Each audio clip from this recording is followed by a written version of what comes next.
Hello friends, आज हम class 12 के बायोलॉजी चैप्टर 1 का पूरा ऑब्जेक्टिव करने वाले हैं। तो चैप्टर का नाम है रिप्रोडक्शन इन ऑर्गेनिज्म और ये ऑब्जेक्टिव बहुत ही इम्पॉर्टेंट है। आपको एग्ज़ाम में निश्चित रूप से इससे बहुत हेल्प मिलेगी, रिवीजन करने में बहुत मदद मिलेगा।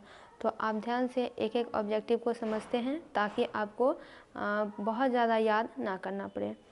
पहला क्वेश्चन है कि in all the methods of asexual reproduction, कहा जा रहा है कि एसेक्सुअल रिप्रोडक्शन के जितने भी मेथड्स होते हैं, तो एसेक्सुअल रिप्रोडक्शन होता क्या है, जिसमें कि सिंगल पेरेंट ही इन्वॉल्व रहते हैं। इसमें फर्टिलाइजेशन नहीं होती है, फ्यूज़न ऑफ गेमेट नहीं होता है। क्यों? क्योंकि फ्यूज़न ऑफ गेमेट तब होगा जब दो गेमेट होंगे। यहाँ तो सिंगल पेरेंट ही कैपेबल होते हैं किसी बच्चे को जन्म देने के लिए।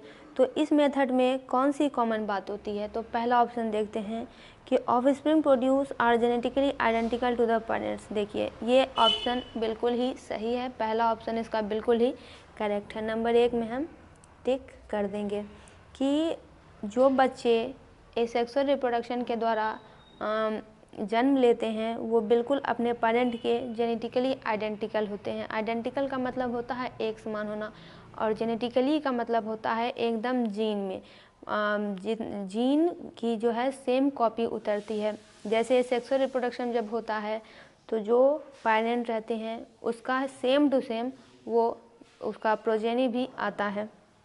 दूसरा ऑप्शन देख भी लेते हैं, तो इसमें कहा जा रहा है कि जो ऑफस्प्रिंग प्रोड्यूस होंगे वो डिफरेंट होंगे। तो देखिए, एसेक्सुअल रिप्रोडक्शन में ऐसा नहीं होता है क्योंकि एक ही पेरेंट इन्वॉल्व होते हैं। ये डिफरेंट तब हो जाएगा जब दो गेमेट मौजूद रहेंगे, जब सेक्सुअल रिप्रोडक्शन होगा।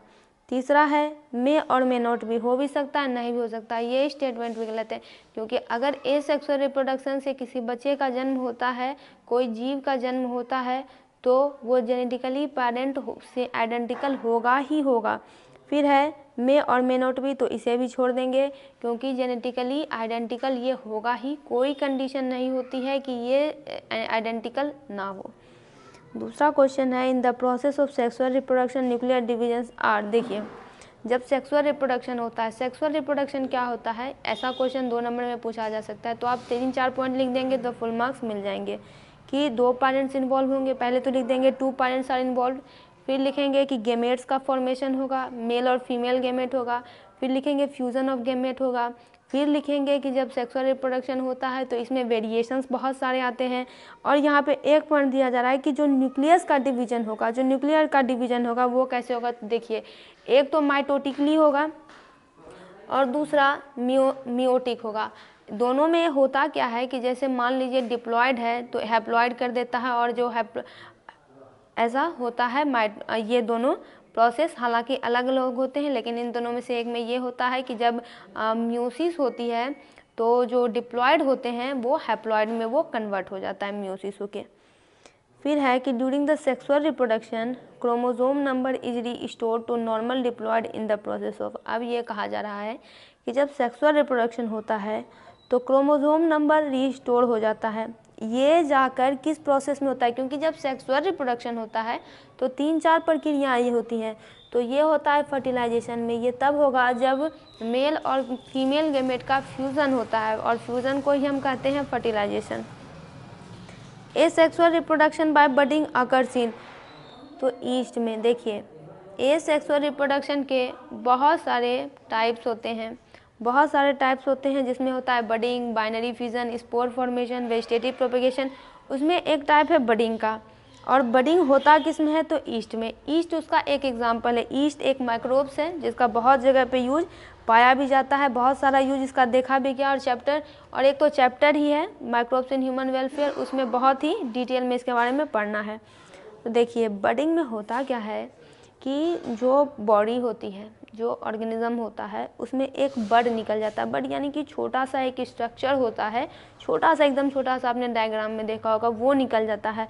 और जब उसे फेवरेबल कंडीशन मिलता है तब वो बड पेरेंट बॉडी से डिटैच कर जाता है, और उसके बाद वह खुद ब खुद और एक ऑर्गेनिज्म में ग्रो कर जाता है, डेवलप कर जाता है। तो ये होता है ईस्ट में।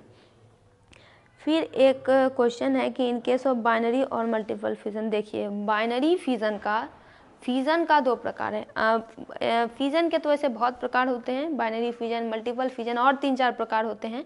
उतना ज़्यादा डिटेल जाना नहीं है, लेकिन बाइनरी और मल्टीपल के बारे में पढ़ना है। फिजन में क्या होता है, पेरेंट बॉडी जो है एकदम दो टुकड़ों में, बाइनरी फिजन की अगर बात करें खास करके, बाय का मतलब होता है दो, पेरेंट बॉडी जो होती है वो सीधे दो पार्ट में अलग अलग डिवाइड हो जाती है। और ये जो दो पार्ट अलग हुआ, इसमें जो एक पार्ट बचा वो एक अलग ऑर्गेनिज्म बना लेगा, और जो एक पार्ट बचा वो अलग ऑर्गेनिज्म बना लेगा। अब देखिए क्वेश्चन कहा क्या जा रहा है कि बाइनरी और मल्टीपल फिजन में होता क्या है, तो हम एक एक करके देखते हैं। Both the gametes are produce by the same parent. तो देखिए दोनों जो गेमीट है वो सेम पेरेंट क्यों प्रोड्यूस करेगा। सबसे पहली बात ये है सेक्सुअल रिप्रोडक्शन है, तो यहाँ पे गेमेट की बात हम करेंगे ही नहीं। दो गेमेट आएगा कहाँ से, जब दो गेमेट आता तब तो फ्यूजन होता, तब तो सेक्सुअल रिप्रोडक्शन हो जाता। तो पहला स्टेटमेंट रॉन्ग है।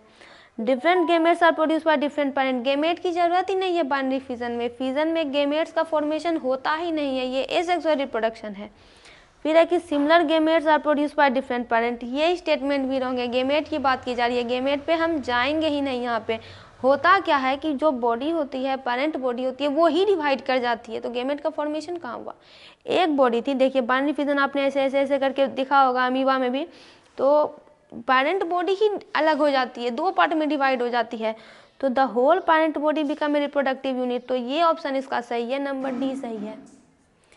ऐसे ऐसे करके बनी हुई होती है, ये अपने आप एक स्टेज आता है, एक टाइम आता है जब दोनों अलग हो जाती है, ये एक अलग ऑर्गेनिज्म बना लेगा, ये एक अलग ऑर्गेनिज्म बना लेगा।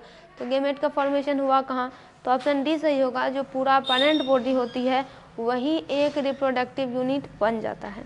हम आते हैं अगले अपने क्वेश्चन पे।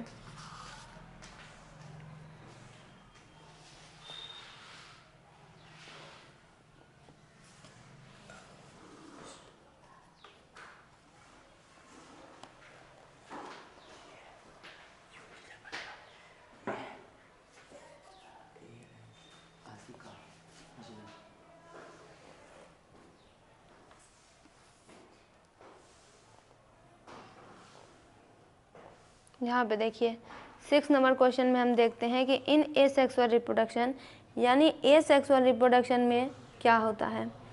तो पहला ऑप्शन है कि सेक्सेस आर नॉट इन्वॉल्व। ऐसा तो सेक्सेस आर नॉट इन्वॉल्व, तो ठीक है, सेक्स इसमें इन्वॉल्व नहीं होते हैं, क्योंकि सेक्स किस में इन्वॉल्व होंगे, तो सेक्सुअल रिप्रोडक्शन में इन्वॉल्व होंगे। मेल गेमेट बनेगा, फीमेल गेमेट बनेगा। पहला स्टेटमेंट सही है। दूसरा भी देख लेते हैं। ऑल द डिविजन्स आर एमाइटोटिक और माइटोटिक।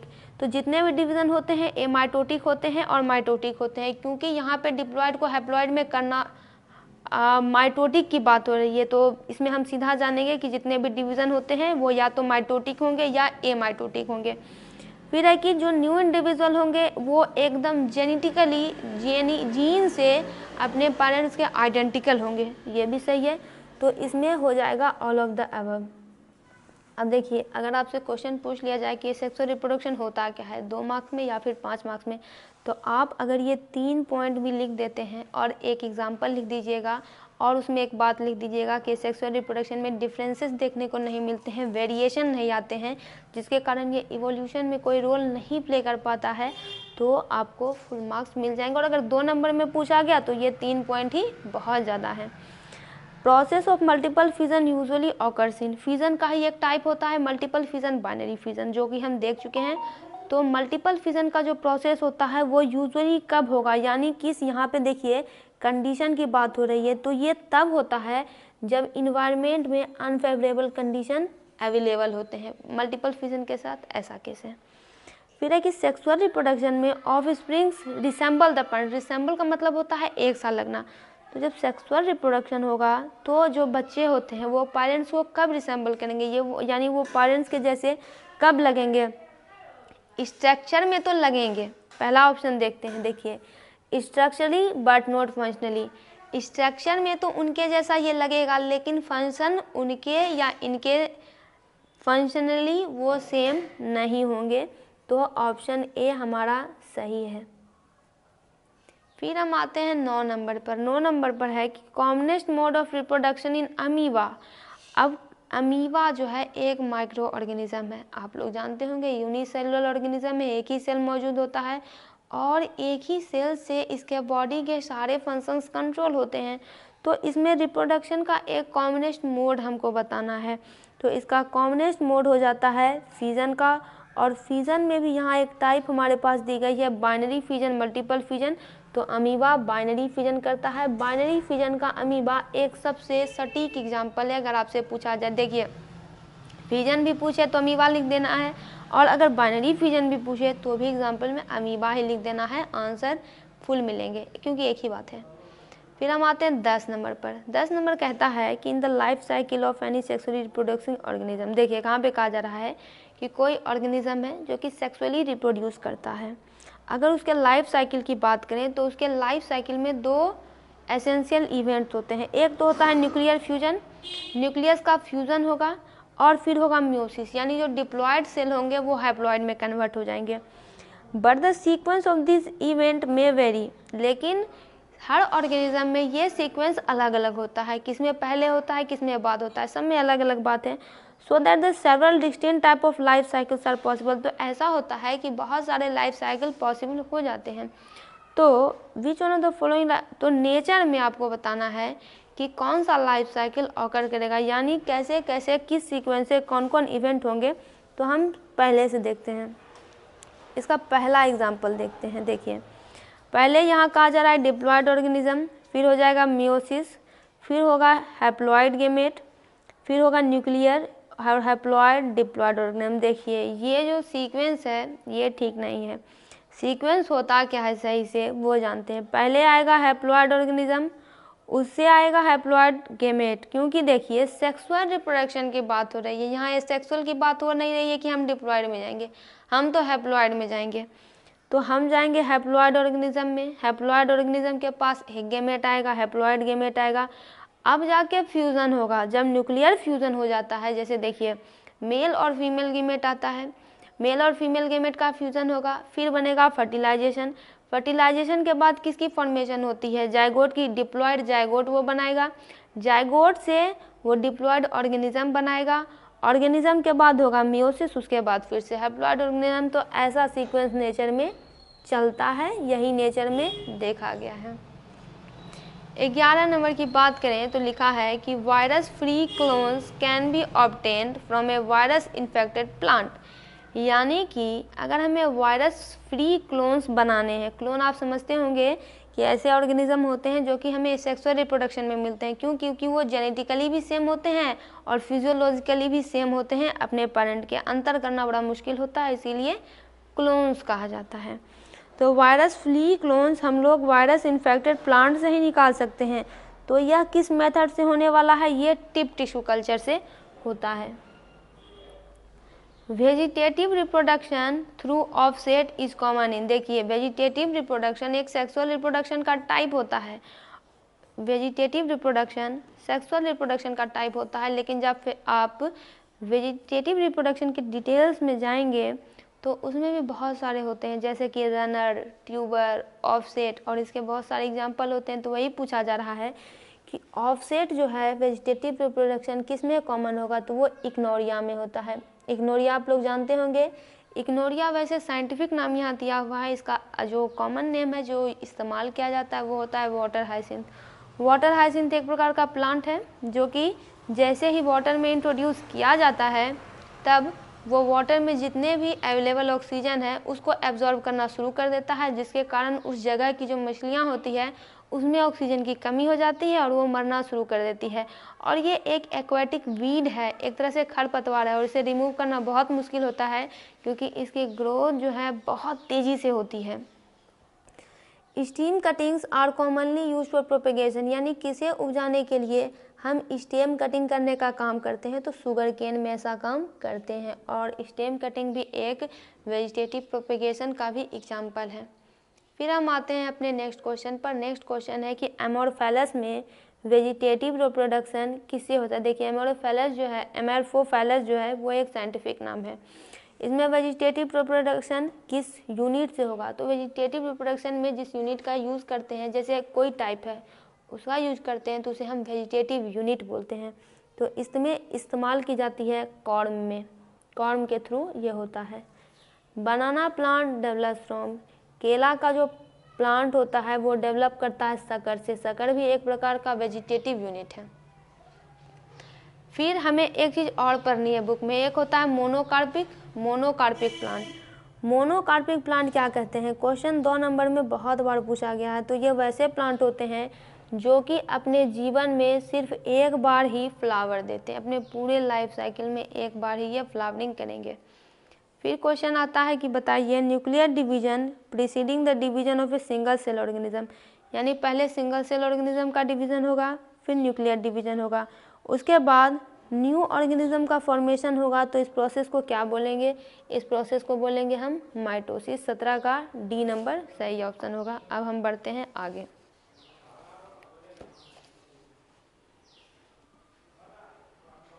आगे क्वेश्चन है हमारा 18 नंबर। 18 नंबर क्वेश्चन है कि A common form of reproduction seen in plants involving cutting runner and like is called, यानी आपको बताना है कि रिप्रोडक्शन का एक कॉमन फॉर्म जो कि जिसमें कि कटिंग भी करते हैं, रनर का भी यूज करते हैं एंड द लाइक, और भी बहुत सारे यूनिट इसमें पाए जाते हैं। तो उसे क्या कहते हैं, बहुत ईजी है, उसे वेजिटेटिव रिप्रोडक्शन कहते हैं, क्योंकि वेजिटेटिव रिप्रोडक्शन में ही कटिंग, रनर, सकर, ट्यूबर इन सब की सुविधा मिलती है।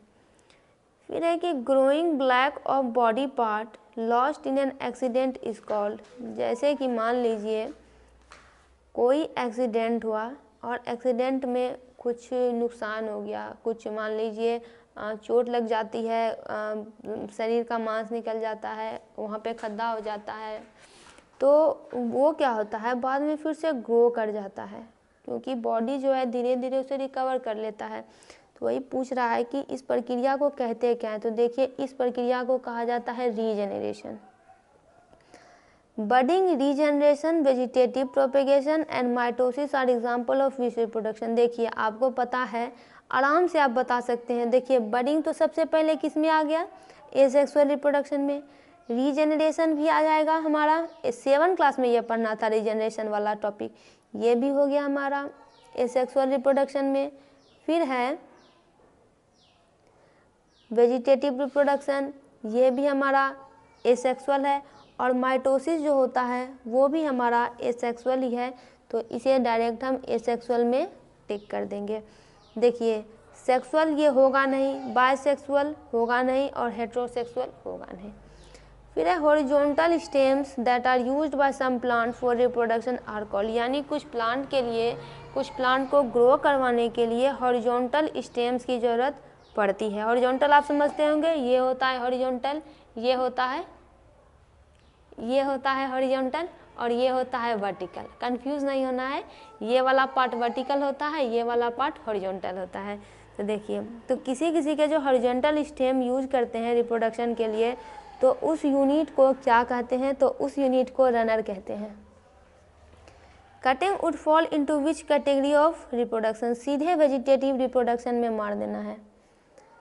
फिर है कि horizontal stem responsible for the spread of crabgrass fall into which category.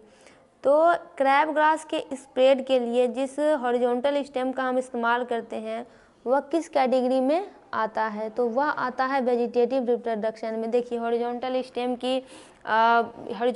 का यूज़ करते हैं, उसे रनर कहते हैं, और ये सारे जो है वेजिटेटिव रिप्रोडक्शन में आता है। फिर है कि fleshy underground stem of potato are structure for reproduction, यानी अंडरग्राउंड पोटैटो के जो अंडरग्राउंड में तने होते हैं वो फ्लेशी होते हैं, यानी उनमें गुदा भरा हुआ होता है, वो स्ट्रक्चर होते हैं रिप्रोडक्शन के लिए। उनको हम कहते हैं क्या है, तो उन्हें कहा जाता है ट्यूबर। ये सारा क्वेश्चन दोस्तों एग्ज़ाम में आना ही आना है, बहुत ही इम्पॉर्टेंट क्वेश्चन है ये। इतना क्वेश्चन करने के बाद एकदम इम्पॉसिबल है कि कोई भी क्वेश्चन छूट जाए। Grafting is most successful in देखिए ग्राफ्टिंग भी वेजिटेटिव रिप्रोडक्शन का ही एक एग्जाम्पल होता है, और ये सबसे ज़्यादा सक्सेसफुल डाइकॉट में हुआ है। Leaf blade is regenerative mean, यानी लीफ जो है, लीफ के जो ब्लेड होते हैं, यानी मान लीजिए उनमें अगर कोई नुकसान हो भी गया तो एक टाइम पीरियड के बाद वो वहाँ पे रिकवर कर लेते हैं। वहाँ पे चीज़ अगर लीफ अगर हट भी गई वहाँ से तो कुछ टाइम के बाद वो रिकवर कर लेगी और पहले जैसी बन जाएगी। तो ये ब्रायोफिलम में देखने को मिलता है। ब्रायोफिलम एक प्रकार का पत्ता होता है। If a plant flower and fruit only one it's life span, ये क्वेश्चन हम पीछे ही देख चुके हैं कि अगर कोई फ्लावर और फ्रूट अपने लाइफ स्पेन में एक ही बार करे फ्लावरिंग तो इसे हम मोनोकार्पिक कहते हैं।